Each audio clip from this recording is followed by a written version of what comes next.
कलयुग। राजा परीक्षित सोचने लगे क्या करूं। तब कलयुग ने ही अपनी तरफ से कहा कि एक काम कीजिए भगवान, मुझे कुछ स्थान दे दीजिए और मैं वचनबद्ध होकर आपसे कहता हूं, संपूर्ण कलिकाल में, मेरे युग में, मैं आपको वचन देता हूं, उन स्थानों का मैं कभी त्याग करके अन्यत्र नहीं जाऊंगा। मैं उन्हीं स्थानों में रहूंगा। और आप देखिएगा, विडंबना ये रहेगी आपके इस कलयुग में कि मैं कहीं नहीं जाऊंगा, लेकिन आप जहां मुझे अवस्थित करेंगे, इंसान अपने आप वहीं आएगा, अपने आप मुझको आकर के अपने हृदय से लगाएगा। सबसे भयावह राक्षस बंधुओं, सतयुग त्रेता द्वापर में तो राक्षस अलग से होते हैं, पर कलयुग तो युग ही राक्षस है। यहां तो दिख रहा होगा कोई धर्मात्मा, लेकिन भीतर उसके कली बैठा है। बहुत खतरनाक है कलयुग।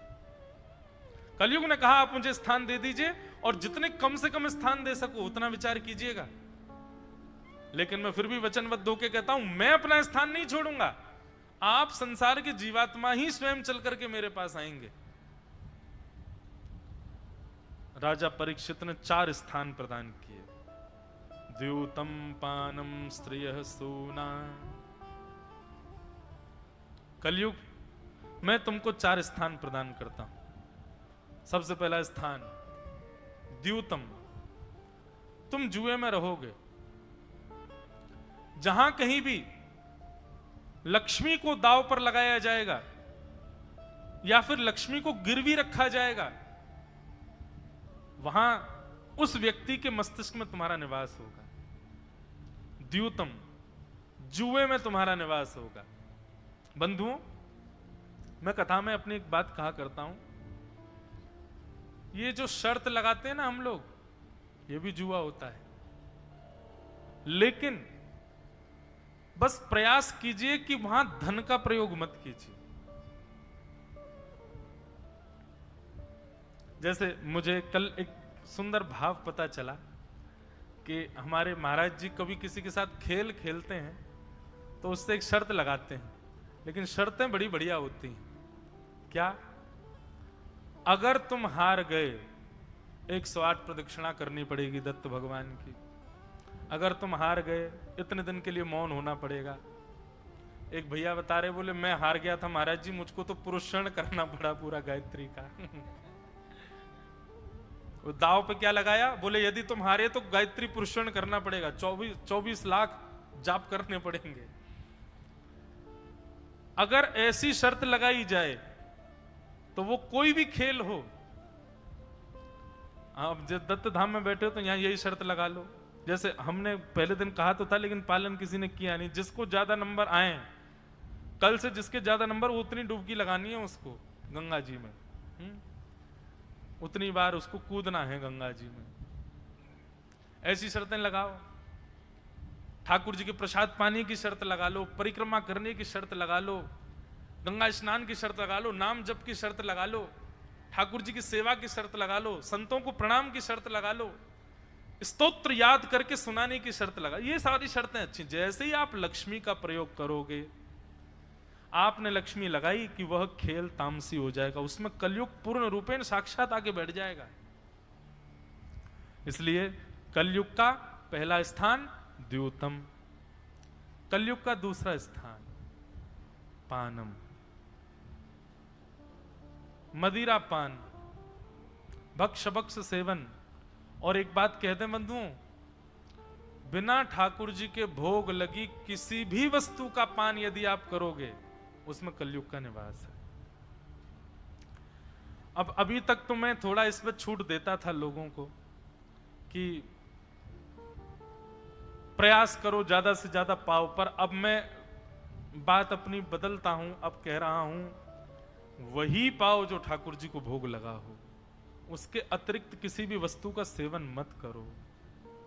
अगर आप पूर्ण वैष्णव हो तो आपके जीवन में, आपके चित्त में, आपकी जिह्वा पर कोई भी ऐसी वस्तु नहीं आनी चाहिए जो भगवत संबंधी ना हो। भगवत संबंधी वस्तु को ही स्वीकार करो। पानम, मदिरा पान, भक्ष भक्ष सेवन, दूषित अन्न, दूषित भोजन, उसमें कलयुग का निवास है। तीसरा निवास स्थान है पर स्त्री पर पुरुष संग, उसमें कलयुग का निवास है। चौथा स्थान सूना, हिंसा, उसमें कलयुग का निवास है। जबरदस्ती विवाद प्रकट करना, यह समझ लेना एक कलयुगी व्यक्ति का लक्षण है। बात विराम हो सकती है शांत रहने से, बात वहीं स्थिर हो सकती है शांत रहने से, पर जबरदस्ती उसको विवादात्मक रूप दे करके और जबरदस्ती सामने वाले को पकड़ पकड़ करके पुनः पुनः कहना, नहीं नहीं तू आ मेरे से बात कर, तूने कहा कैसे ऐसा, इस प्रकार की कलेश की भावना जिनके चित्त में होती है, कलेश में कलयुग का निवास होता है। तो कौन कौन से 4 स्थान है? सबसे पहला स्थान जुआ, दूसरा स्थान मदिरापान भक्ष भक्ष सेवन, तीसरा स्थान पर स्त्री और पर पुरुष संग, विवाह के उपरांत सबके प्रति एक पूजनीय भाव होना चाहिए, अन्यत्र भाव से यदि दृष्टि रखते हैं तो उसमें कलयुग का निवास है। और चौथा स्थान कलेश, हिंसा, विवाद, इनमें ज्यादा रहना, ये कलयुगी का 4 स्थान हो गए। कलयुग ने कहा, बोले मैंने कम स्थान देने को लिए कहा था, आपने तो बिल्कुल ही कम कर दिए, बोले 1 स्थान और दीजिए, परिवार थोड़ा सा बड़ा है, 5 स्थान दे दीजिए, मैं वचन देता हूं 6वें स्थान पर नहीं जाऊंगा। और 5वें स्थान के रूप में कलयुग को दिया पुनश्च याचमाना जात रूप मदात प्रभु। अनीति से बिना मेहनत के कमाए गए धन में कलयुग का निवास होता है। ये 5 स्थान है बंधुओं। कलयुग अपने वचन पर अटल है कि मैं कहीं नहीं जाऊंगा, मैं इन 5 जगह पे ही रहूंगा, ये संसार का जीव ही आएगा मेरे पास में, हम ही जाते हैं कलयुग के पास में। और निश्चित है बंधुओं, हम आप सब लोग कलयुग में रहते हैं और कलयुग का प्रभाव कहीं ना कहीं चित्त में है, तो इसका मतलब है कि कहीं ना कहीं तो हमने प्रवेश किया है, किसी एक स्थान में तो हमारा प्रवेश हो चुका है। और सबसे ज्यादा बताऊं कहां है? हम वैष्णवों का।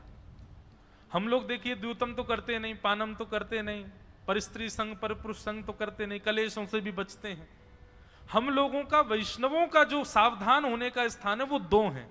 एक तो हिंसा से बचो, विवादों से बचो, और दूसरा बिना मेहनत के कमाए गए धन से बचो, अनीति से कमाए गए धन से बचो।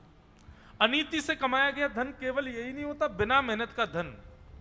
अब मेहनत तो बहुत कर रहे हो, लेकिन मेहनत क्या कर रहे हो? गलत प्रकार की मेहनत, जिससे गलत प्रेरणा मिल रही हो लोगों को,